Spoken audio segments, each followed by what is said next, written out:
பாகிஸ்தானில் இருக்கிற தீவிரவாதிகளும் இங்கே இருக்கிற திராவிடவாதிகளும் இரண்டு பேருமே ஒன்று தான். திராவிடம்ன்றது ஒரு சித்தாந்தமே கிடையாது. திராவிடம்ன்றது ஒரு சித்தாந்தம் மாதிரி காட்டி மக்களை ஏமாற்றி இந்துக்களையும் சனாதனத்தையும் அடியோடு ஒழிக்கிறதுக்காக தான் இந்த திராவிடன்றதே சித்தாந்தமாக்கப்பட்டது. இது ஒரு வெறும் முகமூடி.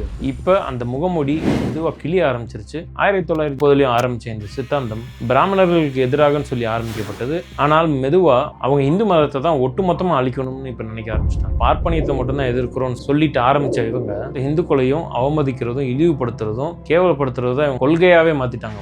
மற்ற சமூகத்தை இவங்களால எதிர்க்க முடியாதுன்னு தெரிஞ்சுதான் இவங்க பிராமணர்களை மட்டும் எதிர்த்திருக்கு. தமிழ்நாட்டில் இருக்கிற ஒவ்வொரு இந்துவும் அழிகிற வரைக்கும் இவங்க விட மாட்டாங்க.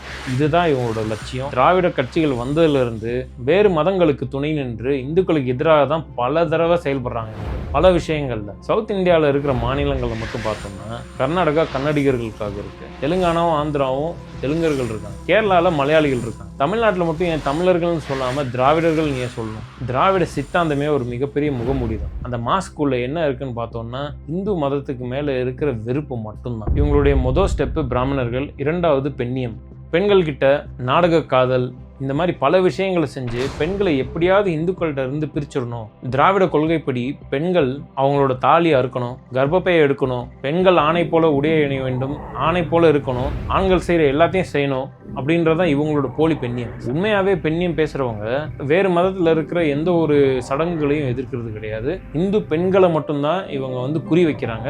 எப்படியாவது அவங்கள இந்துக்களுக்கு எதிராக திருப்பிடுன்னு பார்க்குறாங்க. அங்கே மட்டும் இல்லைங்க, பிராமண பெண்களை கூட இவங்க நாடக காதல் மூலம் பல பேரை ஏமாத்தி கல்யாணம் பண்ணி அவங்கள குடும்பத்தையே நாசம் பண்ணியிருக்காங்க. பெண் உரிமைன்ற பேர்ல பெண்களுடைய தாலியை அறுக்கிறதும், தாலி கட்டுறது ஒரு அடிமைத்தனம் சொல்றதும், ஆண்கள் போல உடை அணிகிறதும் கிடையாது. அது எந்த விதத்திலையும் பெண்களை முன்னேற்றாது. படிக்கிறதும், நல்ல வேலைக்கு போறதும், இல்ல பிசினஸ் பண்றது, ஃபைனான்சியல் ஸ்டெபிலிட்டி இருந்தா மட்டும்தான், ஃபைனான்சியல் இண்டிபெண்டன்ஸ் இருந்தா மட்டும்தான் பெண்களுக்கு உண்மையான விடுதலை கிடைக்கும். தமிழ்நாட்டில் இருக்கிற எல்லா மீடியா நெட்வொர்க்ஸும் திரைத்துறையும் எல்லாத்தையும் இவங்க கண்ட்ரோலாக தான் வச்சிருக்காங்க. இயக்குநர்கள் பல படங்கள்ல இந்து மதத்து மேல இருக்கிற வெறுப்பை காட்டியிருக்காங்க. கமல்ஹாசன் பல படத்துல திராவிட சித்தாந்தத்தை உள்ள கொண்டு வரணும்னு சொல்லிட்டு அவருடைய தசாவதாரம் படத்துல சைவர்களும் வைஷ்ணவர்களும் சண்டை போட்டதை ஒன்னா இருக்கிற இந்துக்களை எப்படி பிரிக்கணும்ன்றது தான் அவங்களுடைய வேலையை. பல இடத்துல குறியீடுகள் வைக்கிறதும் மதத்தை இழிவுபடுத்துறதும் தான் இவங்களோட குறிக்கோளாவே இருக்குது. இந்து மதத்தை எதிர்க்கிறாங்க, அதனால இவங்க நார்த்திகர் அப்படின்னு நினைச்சோம்னா, கடவுள் நம்பிக்கை இல்லாதவங்க அப்படின்னு நினைச்சோம்னா அதுதான் கிடையாது. உங்களுக்கு கடவுள் நம்பிக்கைலாம் இருக்கு, இந்து மதத்து மேல நம்பிக்கை இல்லை. ஐம் எ கிறிஸ்டியன் அப்படின்னு சொல்லிட்டு பெருமையா வெளியே போய் சொல்லிக்கிறாரு. கமல்ஹாசன் மட்டும் இல்லை, இப்ப இருக்க சூழ்நிலை பார்த்தோம்னா பல இயக்குனர்கள், அமீர், பா ரஞ்சித், மாரி செல்வராஜ், வெற்றிமாறன், இது போன்ற இயக்குனர்கள் பல பேர் அவங்களுடைய வாழ்க்கையே திராவிடத்தை பரப்புறதுக்கும் இந்து மதத்தை அவமதிக்கிறதுக்கும் தான் செயல்படுறாங்க. இன்னைக்கு பல பேர் கேட்குறாங்க, ஏன் தமிழ் சினிமாவில் 1000 கோடி படம் கலெக்ஷன் ஆக மாட்டேங்குது? கர்நாடகாவில் இருக்கிற படங்கள் 1000 கோடி ஆயிடுச்சு, தெலுங்கு படங்கள், ஹிந்தி படங்கள் 1000 கோடியெல்லாம் நிறைய படங்கள் எடுக்க ஆரம்பிச்சிட்டாங்க.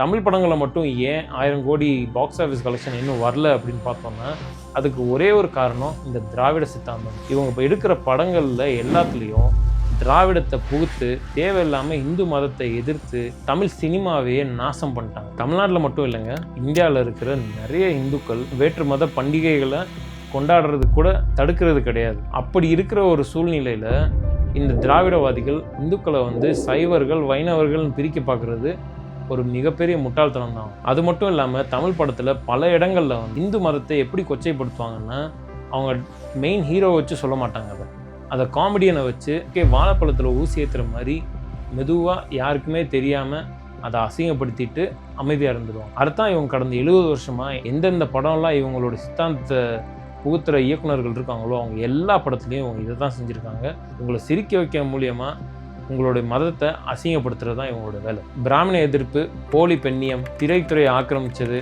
மீடியாவை ஆக்கிரமிச்சது, அதுக்கப்புறம் கோயில்களில் பார்த்தோன்னா தமிழ்நாட்டில் பல கோயில்களை இந்த திராவிட தீவிரவாதிகள் இடிச்சு தள்ளிட்டாங்க. என்னைக்கு இந்த திராவிடம் ஆட்சிக்கு வந்ததோ, அரசாங்கத்தோட கண்ட்ரோலில் வந்ததுலேருந்து பல சிலைகள், உண்டியல்கள் திருட்டு போகிறது, வெளிநாட்டுக்கு திருடி அதை விற்கிறது, இங்கேருந்து தமிழ்நாட்டில் இருந்து பல சிலைகள் அமெரிக்கா, யூரோப், ஆஸ்திரேலியான்னு சொல்லிட்டு விற்றுருக்காங்க. இந்த சிலையை திருடி வெளிநாட்டுக்கு ஏற்றுமதி பண்ணுறதும் விற்கிறதும் மிகப்பெரிய நெட்வொர்க்கை கிரியேட் பண்ணியிருக்காங்க இந்த திராவிடவாதிகள். அதுக்கு தான் திமுகவில் இருக்கிற எம்பியோ எம்எல்ஏவோ யார் எடுத்து பார்த்தீங்கன்னா பார்த்தீங்கன்னா கூட நூற்றுக்கணக்கான கோடிகள்லையும் ஆயிரக்கணக்கான கோடிகள்லையும் தான் இவங்களுக்கு சொத்து இருக்கும். கோயிலில் இருக்கிற வருமானத்தை எடுத்து அரசாங்கம் செலவு பண்ணுறதும் தமிழ்நாட்டில் கோயிலுக்கு ரெகுலராக போகிறவங்களுக்கு ரொம்ப நல்லாவே தெரியும். கோயில்களை இவங்க அறவே பராமரிக்கிறதே கிடையாது. பல கோயில்களில் அவங்க கும்பிட்ற சாமியே தூசி அடைஞ்ச நிலைமையில் தான் இருக்குது. பல கோவில்களில் கவர்மெண்ட் கண்ட்ரோலில் இருக்கிற எல்லா கோயில்லையும் இதுதான் நிலைமை.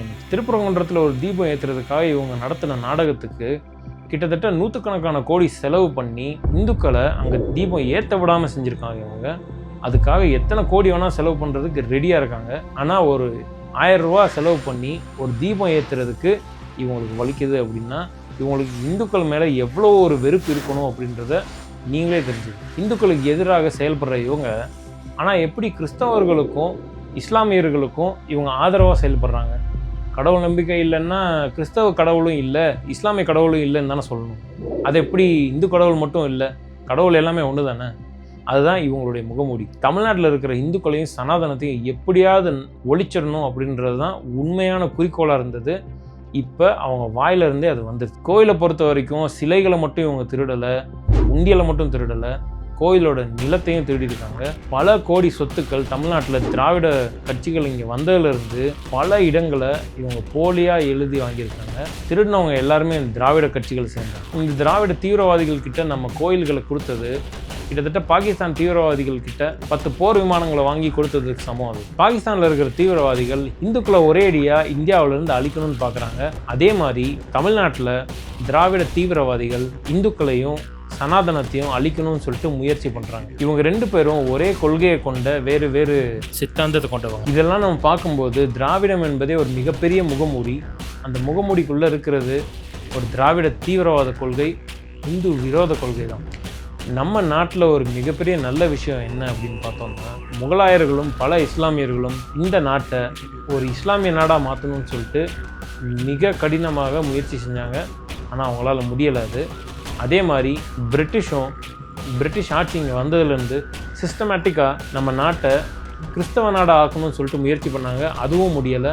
இந்த நாட்டை விட்டு அவங்க போகிறப்ப அவங்க விட்டு போன சில விஷயந்தான் இந்த திராவிடம், கம்யூனிசம். இது 2ம் தான் அவங்களோட கடைசி முயற்சி நம்ம நாட்டை மாற்றுறதுக்கு.